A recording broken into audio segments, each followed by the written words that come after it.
you, Barry. We don't care about me. Quiet. Sorry. Sorry. Hello, everybody. Thanks for watching. You're lazy. Welcome back. I appreciate it. Please subscribe and like my channel. I'd really appreciate that too.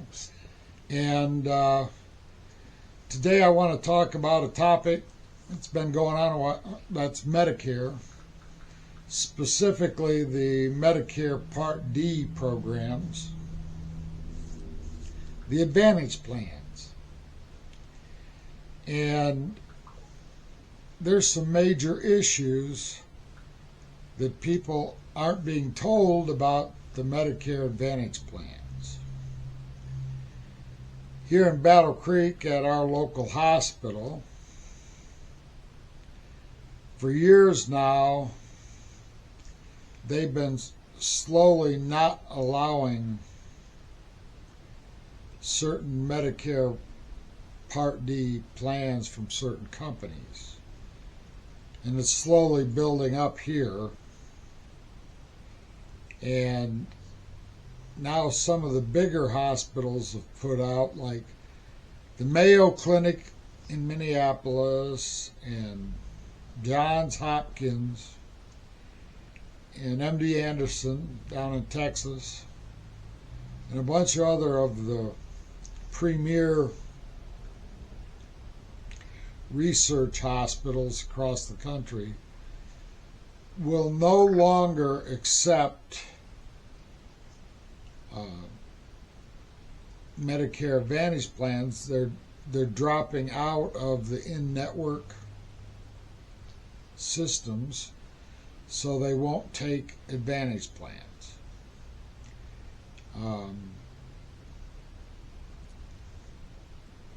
Because they're losing money with those plans.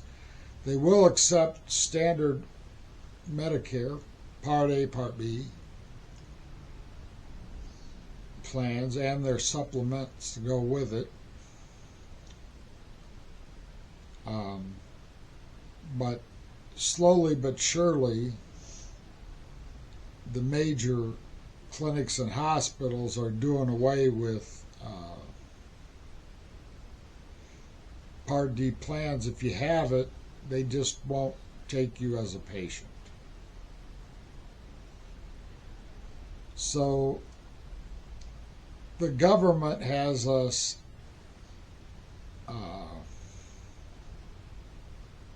basically, for older people, set up to fail.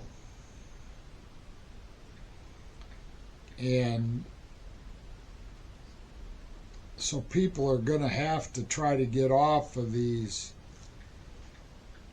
Medicare Advantage plans. But if you have something seriously wrong with you, you can't switch back. This is what I'm being told from my research and talking to people, is if you have something seriously wrong with you and you're on an Advantage plan, the government won't let you go back to being on just straight Medicare and then going and getting a supplemental insurance program.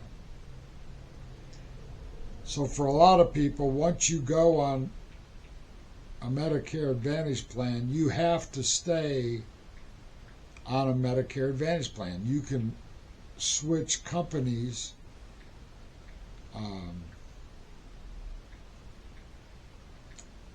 as far as one Part D program to another with a different company. Yes, you can do that. But going from Part D Advantage plan back to standard Medicare, you can only do that if you're in good health. You can't do that just willy-nilly, because you have to go in, I'm being told, for a physical. If they find anything really wrong with you, then you have to stay on Advantage plans. Which doesn't sound right to me, but I've been told this by 3 professionals that that's true. So before you get on a Part D program, advise you to check out everything and check out the hospitals or providers that you may want to use to see if the Part D program you have is see if they're accepting it. Because it turns out, when I started checking into this, many hospitals either take a few Advantage plans or they take no Advantage plans. The Advantage plans, I guess, have turned out to only be an advantage to the insurance companies. But to the regular people, they're not such an advantage anymore. Especially if you got something really wrong with you. Then you're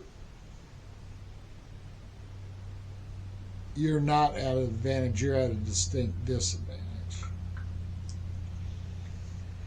All right, that's all I have to say on this program. Thanks for watching.